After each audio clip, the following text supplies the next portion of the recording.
Bonjour Monsieur Ferrier, vous êtes donc président de l'AFG, mais vous avez aussi d'autres fonctions. Bonjour, je suis effectivement président de l'Association française du gaz, qui est l'association qui regroupe les 27 entreprises qui ont un intérêt dans le gaz naturel en France, dont les trois plus emblématiques sont Total, Engie et EDF, mais il y en a 24 autres. Et puis j'ai été président de l'Union internationale du gaz, qui est l'association mondiale des pays qui ont une activité dans le gaz, mandat que j'ai exercé entre 2012 et 2015, qui s'est terminé sur le Congrès mondial du gaz au mois de juin. Et je suis resté dans l'organisation en tant que, comme disent les anglo-saxons, immediate past president, une sorte de président d'honneur, mais avec un rôle un peu particulier encore pendant 3 ans. C'est ça, vous êtes encore actif sur ces 3 années. Sur le congrès Gazélec, on a parlé ce matin des ressources de production de gaz. Vous avez évoqué l'Iran, mais il y en a d'autres. Je vous laisse nous les détailler. Oui, elles sont abondantes. Ce qu'il faut avoir aujourd'hui en tête, c'est que ces réserves de gaz conventionnelles et non conventionnelles, on en dira peut-être un mot, mais sont très largement abondantes pour satisfaire la demande qui s'exprimera dans les dizaines de prochaines années. Simplement sur les ressources de gaz dits conventionnelles, on constate que 4 pays détiennent 60% de ces réserves aujourd'hui. Ce sont, dans l'ordre d'ailleurs, la Russie, l'Iran, le Turkménistan et le Qatar.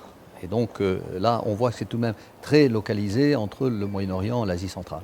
Nous avons aussi parlé ce matin du biogaz, plutôt que le biométhane finalement. Pour vous, c'est vraiment une composante de notre production gazière. Est-ce que vous pouvez nous dire comment vous voyez évoluer le biogaz ? Alors, elle va devenir une composante essentielle. Elle l'est aujourd'hui dans l'esprit parce que c'est du gaz qui d'abord est renouvelable. Et donc, il devrait faire partie des énergies renouvelables. Et il est naturellement produit. Et comme il est naturellement produit et qu'il se dégage naturellement dans l'atmosphère, mieux vaut le réutiliser, le canaliser, le conditionner, en faire un usage et un débouché. C'est le cas aujourd'hui. C'est une composante qui n'est pas majoritaire, elle est aujourd'hui minime, mais sa part est appelée à augmenter de manière significative. On a aujourd'hui 15 projets de biogaz, puisque le produit naturel de cette fermentation, c'est d'abord du biogaz, qui peut être soit utilisé tel quel, soit purifié pour être mis sur le réseau, et ça devient à ce moment-là du biométhane. Et nous avons globalement en France aujourd'hui une quinzaine de projets, on est à 15 exactement d'ailleurs, avec globalement dans les cartons des sociétés, notamment GRDF, qui est très en avance sur ce développement-là, à peu près 400 projets qui ne demandent qu'à venir s'exprimer, mais faut-il encore que les conditions, qui soient des conditions administratives et économiques, soient remplies pour que ces projets puissent se produire. C'est une vraie partie importante du développement du gaz naturel en France, d'autant que c'est une ressource nationale. Nous n'avons plus de production naturelle de gaz naturel. On l'a eu pendant très longtemps avec le gisement de Lac. Il n'y a plus de ressources. Tout notre gaz est aujourd'hui importé.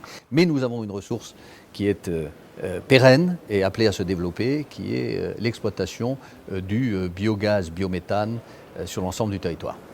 Alors vous avez aussi parlé du biogaz, mais concernant le gaz de schiste, on ne va pas l'opposer, ce n'est pas le débat du jour.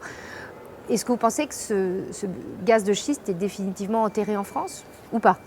Alors c'est intéressant que vous fassiez la liaison entre les deux, parce que le gaz de schiste pourrait être aussi une source d'approvisionnement nationale, puisque s'il se confirme que nous avons des réserves sur le territoire français, eh bien, au lieu d'importer du gaz, nous le produirons.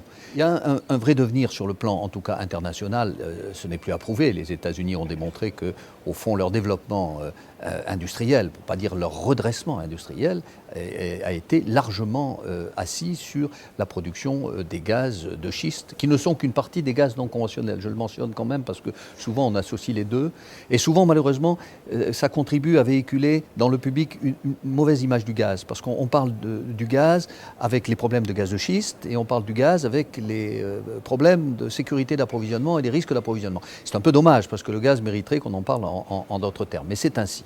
Donc le gaz de schiste, il existe dans un certain nombre de pays. Ce qui est intéressant à remarquer, c'est que là où sont identifiées des réserves importantes, ce sont d'autres pays que les 4 que j'ai mentionnés des gaz conventionnels.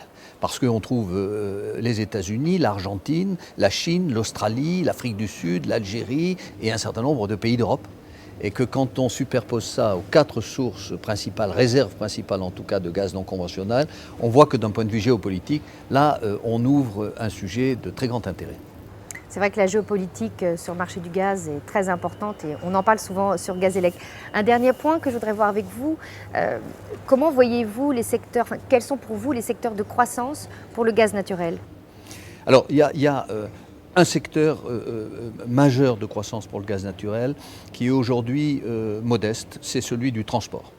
Nous croyons beaucoup au développement de ce secteur. C'est pour ça d'ailleurs que le thème a été introduit dans la loi de transition énergétique et on y a largement contribué à ne pas laisser seule l'électricité comme étant la composante de développement du transport, mais en y ajoutant les carburants alternatifs. Et dans ces carburants alternatifs, il y a bien sûr le gaz naturel véhicule et le gaz naturel liquide véhicule, qui sont deux façons au fond d'utiliser le gaz, soit sous forme comprimée, soit sous forme liquide.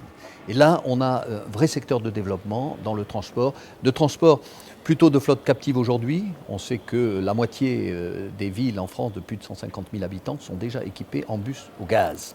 Quand même très important à savoir. Ça veut dire qu'il y a des choix politiques, environnementaux qui ont déjà été faits sur le gaz naturel en France. Ce qu'il faut évidemment, c'est amplifier cela en allant vers le particulier. Et pour pouvoir aller vers le véhicule particulier, il faut qu'il y ait les stations-service qui aillent bien. On a aujourd'hui très peu de stations-service, une quarantaine sur le territoire national, c'est très insuffisant.